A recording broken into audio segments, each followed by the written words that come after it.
Ayan, so isa pa pong gawain ngayong araw na to ay batiin ang ating isa sa sabi nga, pinapagpasalamat natin ang kanyang buhay dahil sa kanyang dedication, dahil sa kanyang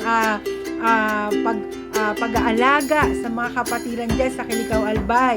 Hindi pa man siya pastora, pero naniniwala ako na binigyan siya ng puso na nagpapastol sa mga kapatiran natin dyan sa Kilikaw Albay. Kaya mula po sa amin dito sa Mighty One Central, buong puso po kami bumabati ng happy birthday sa iyo, Ate Pat.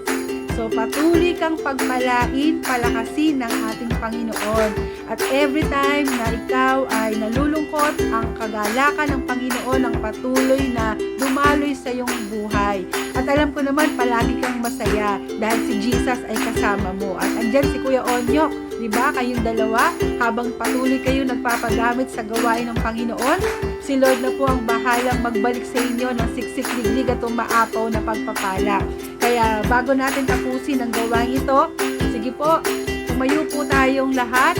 Pinaanyayahan natin si Ate Paz dyan sa gitna at lay hands po natin siya at sabay-sabay po natin siyang ipanalangin ngayong araw na to para sa kanyang kaarawan.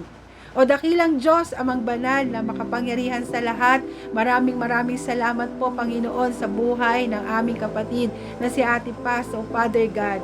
Ikaw po, O Diyos, ang nakakakita, nakakabasa. Ikaw, O Panginoon, ang nakakaalam ng kanyang buhay. Every detail, Lord God, sa kanyang buhay, ikaw po ang nakakaalam. At tinawag mo po siya sa kanyang pangalan. Siya ay mahal mo, Panginoon, at meron kang magandang plano para sa kanyang buhay. O God, hindi po malilimitahan ang kapangyarihan mo anuman ang desire ng kanyang puso dahil palagi niyang dinidelight ang kanyang sarili para sa iyo, O Diyos.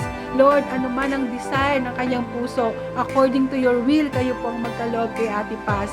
Lord, bigyan mo po siya ng magandang kalusugan mula ulo hanggang paa, ilalayo mo po siya sa anumang mga sakit at karamdaman in the mighty name of Jesus. And let your wisdom, let your guidance, let your favor, let your protection, let the most precious blood of Jesus flows upon her in Jesus' mighty name. Siya, si Kuya Onyok at ang kanilang anak, Panginoon, kayo po ang mag-provide ng lahat ng kanilang mga pangangailangan.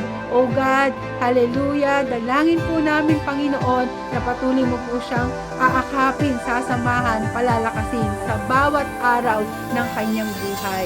Kaya Lord, sa iyo na po namin siya itinitiwala. Pagharian mo po siya at pagpalain.